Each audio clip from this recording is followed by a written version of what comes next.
Time. Space. Reality. It's more than a linear path.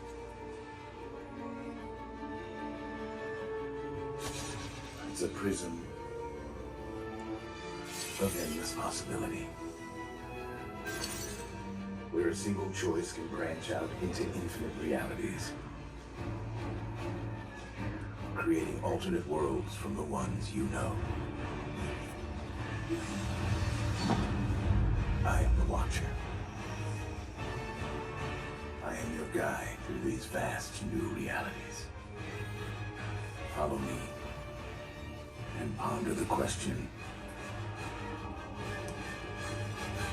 what if?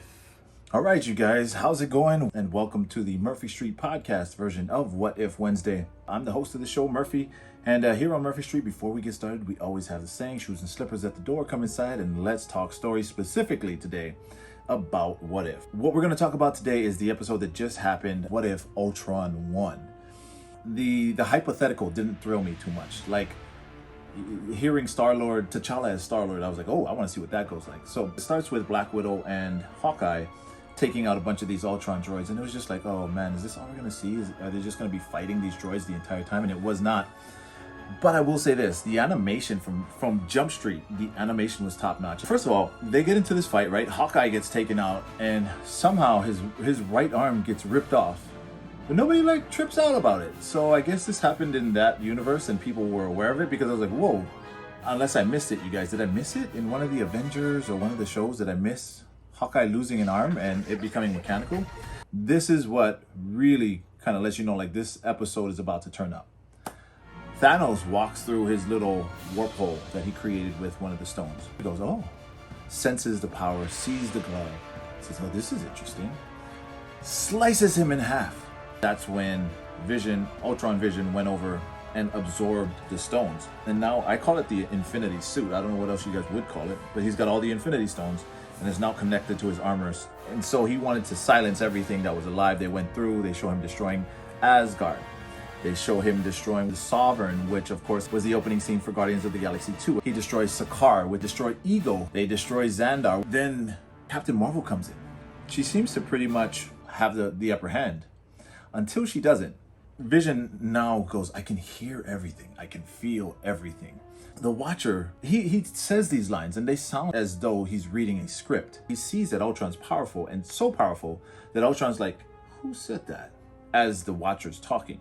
He's talking, and then all of a sudden he has to stop because Ultron is now like, hey. And we see the Watcher truly shook. And I'm pretty sure that this is that dun dun dun moment that Marvel Studios was wanting to put you in. Because now this entity that was seemingly untouchable in the Watcher is now not only vulnerable, but he's also scared. He's afraid. Because this wasn't supposed to happen. This is going off script. And now, similar to what we saw in Loki with He Who Remains, there's options, there's variability, as opposed to what was so comfortable before because the Watcher knew what was happening everywhere. This was something new. The Watcher goes back to Earth because now he's hoping that Natasha and Clint can figure out a way to stop Ultron. They're looking for the Zola file. Ultron eventually breaks through universal barrier of some kind that normally the Watcher is watching through this window. And now all of a sudden, Ultron starts slapping the Watcher all through the multiverse. And here's the thing is, this is again where I really came out and said I wish we had the James Spader voice. As we get to the ending of this, like we're starting to feel the episode crescendo. Of course, now Clint and Natasha, what their plan was to upload the last living Adam Zola into an Ultron droid, to somehow transmit it to that Ultron and eventually infect him and I guess Trojan horse him, if you will. And we get to see here something which is cool, because this is actually what I hope to see in these What If episodes. We got to see Clint sacrifice himself. So Clint sacrificing himself was a pain point in the show, but a beautiful death sequence, because he finally lets go. He tells Natasha, like, I told you I was tired of fighting. Let's go. Goes back down to like face this army, this armada of Ultron droids. And they had just this slow motion segment of like this army coming up and just one person coming down, and you know that this equals the demise of this entire group here. So beautiful scene. Of course, this is antithesis. This is the parody of what we saw in the live action Endgame, right? Natasha is the one who actually gives her life for the Soul Stone. So it was interesting to see, of course, what that would look like on the back end. Vision Ultron is telling him, you don't have the will to beat me, right? And he's like blasting him with this crazy beam.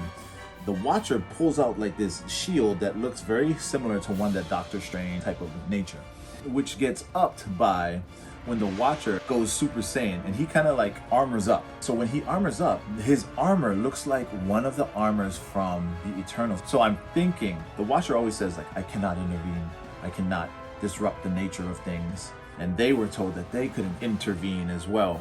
There are just so many similarities that I hear that I'm wondering if this episode, or if this what if saga, is going to run us into the November drop of the Eternals, because we're going to be a couple months out, or like a couple weeks out of the Eternals on the 9th episode of this thing. So I'm thinking that it's taking us there. But I've always hoped, especially when I saw the zombie episode and the Doctor Strange episode, I've always hoped that we would get a tie-in for there. And I cannot express enough how much I feel like it is. Because so one, after we see the Watcher go into his Super Saiyan mode and they fight a little more, Vision Ultron like slaps him around and slaps the time zones out of him. He absorbed the Infinity Stones and created his Infinity Suit. He looked to me like Galactus. Wow, I wonder if we're gonna see him eat the planet. We saw that and it was so dope. So at the end of the episode, we see the Watcher kind of down and out. He just got bested. This is not supposed to happen. The evil Doctor Strange comes to help. Is the Doctor Strange that we met here in the What If episodes. He has like that third eye. That thing has left me no choice. Are you ready to break your oath? I need your help. He asks the Watcher straight up, are you ready to break your oath? And basically makes the Watcher have to say, I need your help. So you guys, I have to admit, this episode to me was an A+ because it went like way beyond what I thought was gonna happen. When What If first started, the Watcher, first of all, is my favorite dude. As much as I hate doing the Build-A-Figures, I have to get the Watcher, and the Watcher is a Build-A-Figure, of which, you guys, I'm gonna kind of unbox. I got something in today I want to share with you guys, but I need that Watcher Build-A-Figure. So